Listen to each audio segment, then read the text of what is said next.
رب اشرح لي صدري ويسر لي أمري واحلل عقدة من لساني يفقه قولي رب زدني علما رب زدني علما رب زدني علما اللهم فقهنا في الدين اللهم فقهنا في الدين اللهم فقهنا في الدين۔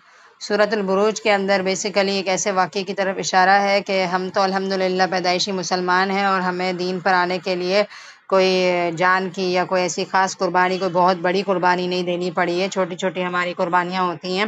لیکن آپ کو پتہ ہوگا کہ صحابہ کرام کے دور میں تو بہت بڑی بڑی قربانیاں ہوتی تھیں، جیسے کہ اگر کوئی شخص مسلمان ہو رہا ہے تو اس کو پوری اپنی فیملی سے کٹ آف کرنا پڑتا تھا، یا سم ٹائمز جان بھی حاضر کرنی پڑتی تھی جیسے جنگ وغیرہ کے مواقع تھے، اور اسی طرح مال کی بھی بڑی بڑی قربانیاں دینی پڑتی تھیں۔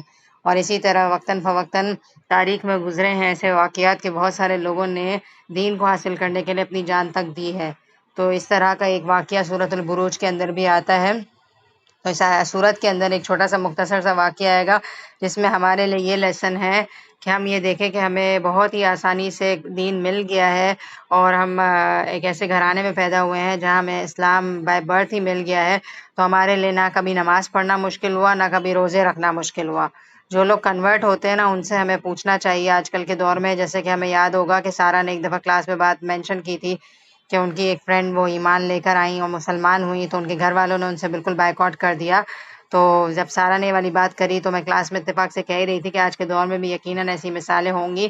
تو سارا نے ایک مثال بیان کی نا کہ پھر ان کے شوہر ماشاءاللہ اچھے نکلے، اور پھر انہوں نے دین میں ان کا بہت زیادہ ساتھ دیا، اور پھر الحمدللہ سب سیٹل ہوتا گیا آہستہ آہستہ۔ تو اصل بات یہ ہے کہ انسان اگر اللہ کے لیے کوئی قربانی دیتا ہے نا، تو اللہ تعالیٰ اگر ہمیں ایک طرف سے اندھیرا نظر آتا ہے نا کہ اب میرے ایمان لانے کی وجہ سے مجھے یہ ہارڈ شپس فیس کرنی پڑ رہی ہیں، تو دوسری طرف سے اللہ تعالیٰ روشنی نکال دیتے ہیں۔ اگر کچھ محبت کرنے والے ہم سے دور ہو گئے ہیں تو اللہ تعالیٰ اس سے بہتر محبت کرنے والے ہمیں عطا کرتے ہیں۔ بس بات یہ ہے کہ ہم اللہ کے لیے قربانی دینے والے بن جائیں، اور ہم جب ان آیات کو پڑھیں گے تو ہم اپنی زندگی میں یہ دیکھیں گے کہ مجھے دین پر آنے کے لیے کیا کیا قربانیاں دینی پڑتی ہیں، اور کیا میں اسے دیتی ہوں یا نہیں دیتی۔ اور میری قربانی تو بہت چھوٹی ہے، کچھ لوگوں نے تو اپنی جان دے دی۔ میں کبھی کبھی سوچتی ہوں کہ اگر آج کے دور میں جنگ فرض ہوتی اور ہمیں کہا جاتا کہ میدان جنگ میں کود جاؤ اپنی جان لے کر اور اپنا سارا مال و متاع لے کر اور اپنے گھر بار کو پیچھے چھوڑ دو، تو کیا کرتے ہم؟ سوچیں کیا کرتے ہم؟ جا سکتے کہ ایک میدان میں کود جاتے تلواریں لے کر، اور کچھ بھروسہ نہیں ہوتا کہ کس حال میں واپس لوٹیں گے، جان سلامت ہوگی کہ نہیں ہوگی۔ تو اگر ہم سوچیں تو بہت بڑی بڑی قربانیاں تھیں جو ہم جیسے لوگ شاید نہ دے سکیں۔ تو جب اللہ تعالیٰ نے ہمارے لیے یہ مشکلات نہیں رکھی اور ہمیں اتنی فیسلٹیز دی ہیں، اور ہمارے گھروں کے اندر اسلام کی نعمت داخل کر دی ہے، اور آج کل کمیونیکیشن کا دور اتنا زیادہ عام ہو گیا ہے کہ گھر بیٹھے بیٹھے تفاسیر ہمیں مل جاتی ہیں، جیسے کہ آج ہم سب اپنے ہوم کمفرٹ سے آرام سے بیڈ پر بیٹھے ہوئے ہیں، اور اپنے حلیوں کو بھی درست نہیں کیا ہوا، اور مزے سے بیٹھے ہوئے ہیں صوفے پہ ٹیک لگا کر یا بیڈ پر ٹیک لگا کے پاؤں پھیلا کر، اور جس طرح دل چاہ رہا ہے، اگر لیٹے ہوئے ہیں تو لیٹ بھی سکتے ہیں آپ، تو مزے سے بس کان میں ہیڈ فونز لگا کے سن رہے ہیں نا اللہ کی بات۔ تو سوچے کتنی آسانی ہے ہمارے لیے۔ اور اس دور میں کیا ہوتا تھا، صحابہ کرام ایک آیت کی تفسیر سننے کے لیے بہت سارے ملک کے سفر کرتے تھے، اور ان کے سفر پلینوں میں نہیں ہوتے تھے، اونٹوں پر ہوتے تھے۔ خوب گرمی میں صحرا کی وہ ایک سے ایک جگہ جا کر بڑے بڑے علماؤں سے ملا کرتے تھے، اور ایک ایک حدیث لیا کرتے تھے، اور پھر واپس آ کر اپنی قوم کو بیان کیا کرتے تھے، اور اپنی کتابوں میں لکھا کرتے تھے کہ فلاں جگہ پر فلاں تاریخ میں ہم نے یہاں سے یہ حدیث کوٹ کی ہے۔ آج ہم کیا کر رہے ہیں، ایک گوگل پر سرچ کرتے ہیں کہ صحیح مسلم ہمارے سامنے کھل جائے تو پوری احادیث کی کتابیں ہمارے سامنے موجود ہیں۔ تو ہر چیز موجود ہے، اور جس طرح سے ہمارے ہاتھوں میں موبائل ہے تو دو طرح کا یوز ہے۔ ولاگز لوگ بنا رہے ہیں، اپنی دنیا کی لائف دکھا رہے ہیں، اپنی زندگی دکھا رہے ہیں، اور فضول چیزیں بھی دکھا رہے ہیں، اور ایک طرف ماشاءاللہ اسکالرز لگے ہوئے ہیں چھوٹے چھوٹے بیان وہ لوگوں کے لیے کر رہے ہیں کہ لوگ شاید دین کی طرف آ جائیں۔ تو ہم پر ڈیپینڈ کرتا ہے کہ جب ہم اپنا موبائل اٹھائیں تو ہم کیا کر رہے ہیں۔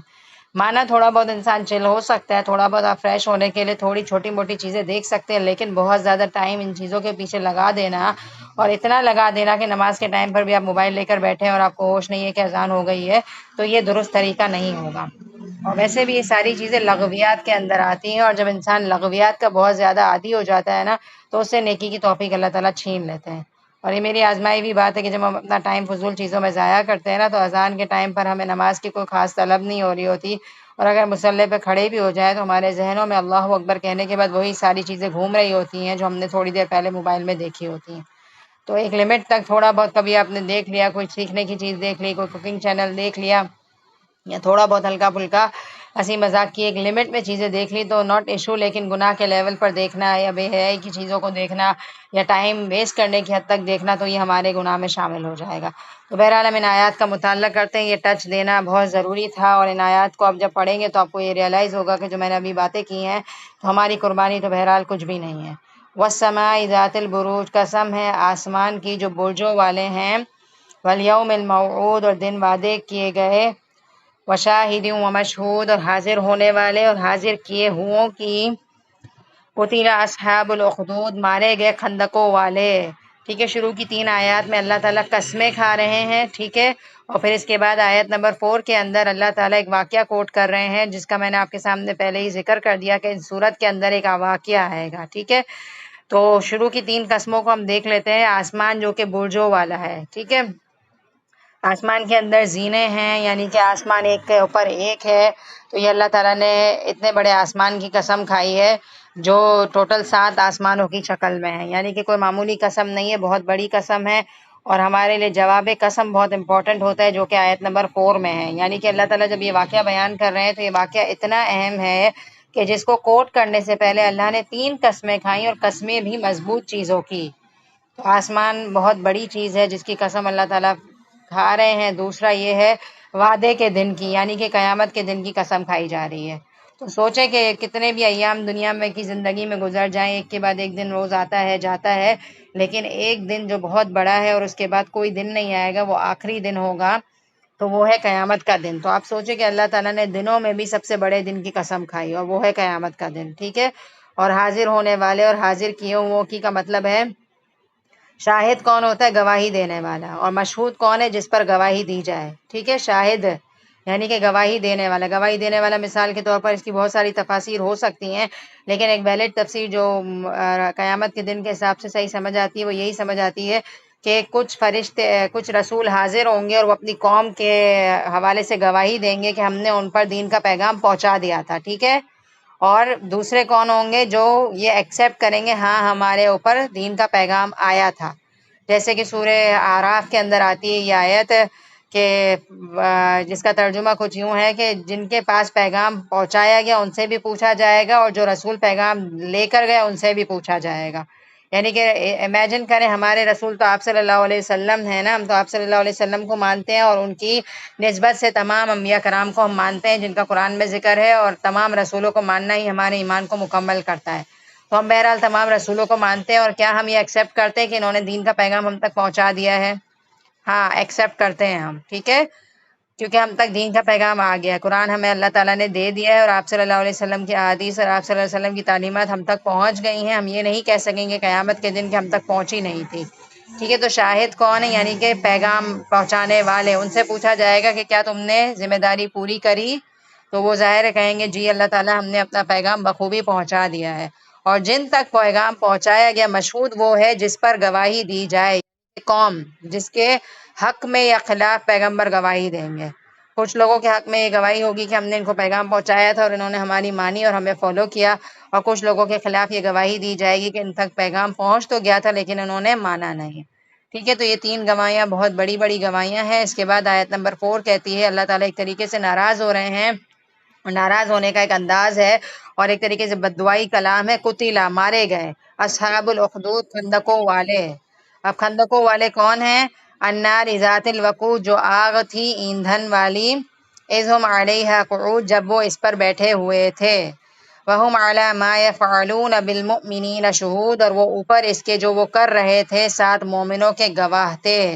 اب ان ساری آیات کا خلاصہ یہ ہے کہ کچھ لوگوں نے کیا کیا تھا، مسلمانوں کو تکلیف پہنچانے کے لیے ایک آگ تیار کی تھی اور ایمان لانے کی یہ سزا دی تھی کہ ان کو آگ کے اندر ڈال دیا تھا۔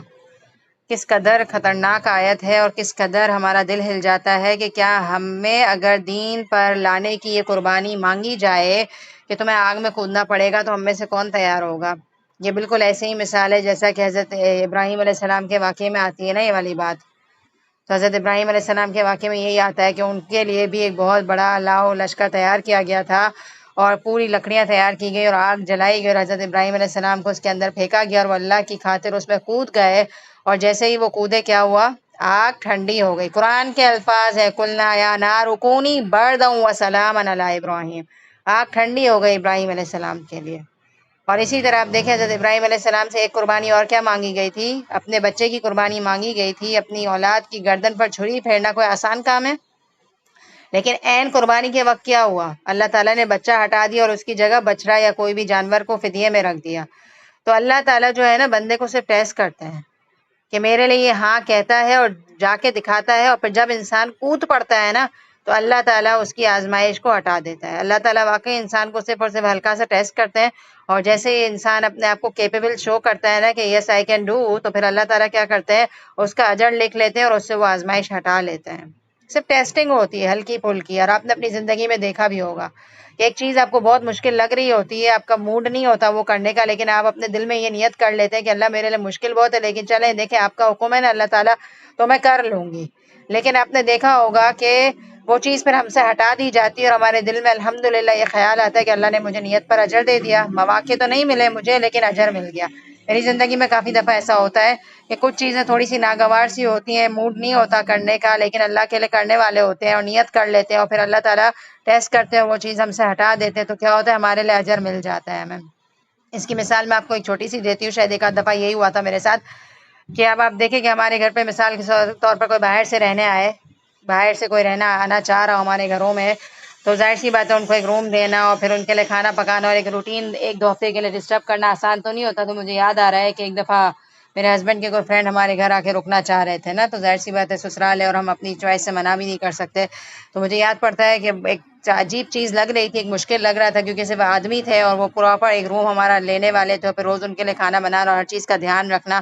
روم سے باہر بھی اب دوپٹے کے بغیر نہ نکل سکو، بہت ساری چیزیں پھر ہوتی ہیں نا کوئی اجنبی سے آ جاتا ہے. تو وہ ایئرپورٹ لینے کے لیے گئے اور پورا پلان تھا کہ ہمارے گھر پہ ہی رکیں گے. تو ظاہر ہے پورا ایک مائنڈ بنایا ہوا تھا میں نے، اور سب چیزیں ایک مائنڈ سے انسان بنا لیتا ہے. پھر وہ رات کو ایئرپورٹ سے لے کر آئے نا تو انہوں نے انٹر ہوئے اور پھر میں نے کہا کیا وہ آئے نہیں ساتھ؟ تو انہوں نے یہی بتایا کہ وہ کسی اور کے گھر پہ اسٹے کرنے کے لیے چلیں گے اور اب ہمارے گھر پہ نہیں آئیں گے.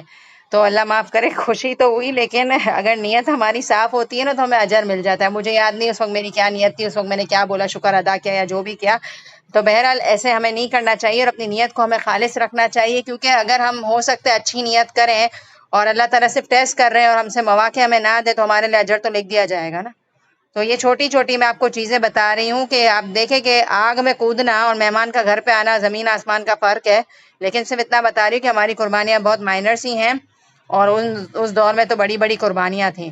تو اللہ تعالیٰ ایسے لوگوں سے اتنا ناراض ہوئے، خندقوں والے سے جو اللہ کے بندوں کو آگوں کے اندر ڈال رہے تھے، کہ اللہ تعالیٰ آیت 4 کے اندر اپنے بندوں کا فیور لیتے ہوئے ان نافرمان لوگوں کو جنہوں نے ایک طریقے سے زیادتی کی اور ظلم کیا ایمان والوں پر، اس سے ناراض ہو کے کہہ رہے کہ اب ایسا ہو کہ خندقوں والے مارے جائیں، جو آگ تھی ایندھن والی جس پر وہ بیٹھے ہوئے تھے اور وہ اوپر جو مومنوں کے ساتھ کر رہے تھے دیکھ رہے تھے.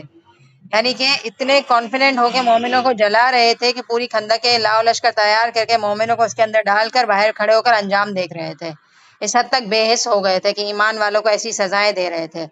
اور نہیں انہوں نے انتقام لیا ان سے مگر یہ کہ وہ ایمان لائے اللہ پر جو بہت زبردست ہے، تعریف والے ہیں.